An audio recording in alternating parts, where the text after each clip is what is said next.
ഇന്ന് ശബരിമല ശ്രീകോവിലിൻ്റെ മുമ്പിൽ അവിടെ ദ്വാരപാലക ശില്പപാളികൾ അവിടെ പ്രതിഷ്ഠിക്കുകയാണ്, പുനഃപ്രതിഷ്ഠിക്കുകയാണ്. വാസ്തവത്തിൽ അത് തൊണ്ടി സാധനമാണ്. അത് 2019 പ്രതിഷ്ഠിച്ചിരുന്നത് ഇളക്കിയെടുത്ത് 2025 ഇളക്കിയെടുത്ത് കൊണ്ടുപോയി അത് വീണ്ടും സ്വർണം പൂശാൻ അതിൻ്റെ രൂപഭാഗങ്ങളെല്ലാം മാറ്റി അത് ചെയ്യുന്നുവെന്നും 2019 പ്രതിഷ്ഠിച്ചത് ഒറിജിനലായിട്ടുള്ള യഥാർത്ഥത്തിലുള്ളതല്ലെന്നും ഒക്കെ വിജിലൻസ് കണ്ടെത്തിയിട്ടുള്ളതാണ്. അപ്പോൾ യഥാർത്ഥത്തിലുള്ള ആ ഗോളക അല്ലെങ്കിൽ ദ്വാരപാലക ശില്പത്തിൻ്റെ ആവരണം എവിടെ? ഇതിൻ്റെ അന്വേഷണം പൂർത്തിയാകുന്നത് വരെ സൂക്ഷിക്കേണ്ടതാണ്.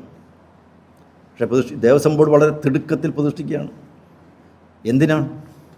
ശബരിമലയിൽ ഭാവിയിൽ എന്ത് വേണം എന്നുള്ളതിനെക്കുറിച്ച്, ഭരണവ്യവസ്ഥിതി എങ്ങനെ ആയിരിക്കണം എന്നുള്ളതിനെക്കുറിച്ച് അന്വേഷണം നടത്തിയ justice T Chandrasekhara Menon commission റിപ്പോർട്ടുണ്ട്. സർക്കാരിന് സമർപ്പിച്ചതാണ്, നിയമസഭയിൽ ചർച്ച ചെയ്തതാണ്. അതിൽ വളരെ വ്യക്തമായി പറയും എങ്ങനെയായിരിക്കും ഭരണവ്യവസ്ഥിതി. ഈ വ്യവസ്ഥിതി ഇത് കാലഹരണപ്പെട്ട വ്യവസ്ഥിതിയാണ്.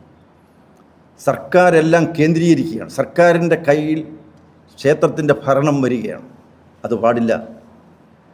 ഒരിക്കലും ക്ഷേത്രഭരണം സർക്കാർ കൈയാളാൻ പാടില്ല. ഒരു മതേതര സർക്കാർ ഒട്ടും ക്ഷേത്രത്തിൻ്റെ ഭരണത്തിൽ കൈവെക്കാൻ പാടില്ല.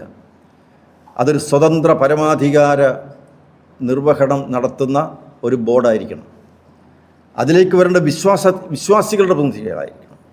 ടി ചന്ദ്രശേഖര മേനോൻ കമ്മീഷൻ റിപ്പോർട്ടിൽ പറഞ്ഞിട്ടുണ്ട്, അതിൽ തന്ത്രി ഉണ്ടാവണം, അതിൽ പന്തള രാജകുടുംബത്തിൻ്റെ അംഗങ്ങളുണ്ടാവണം, അതുപോലെ ഹൈക്കോടതി നിയോഗിക്കുന്ന ആളുണ്ടാവണം.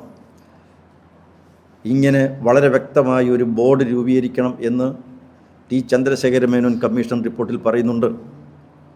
അതുകൊണ്ട് ദേവസ്വം ബോർഡ് കാലഹരണപ്പെട്ടുപോയ ഇന്നത്തെ ഈ വ്യവസ്ഥിതി മാറുന്നതിന് രാജിവെച്ചൊഴിയുകയാണ് വേണ്ടത്.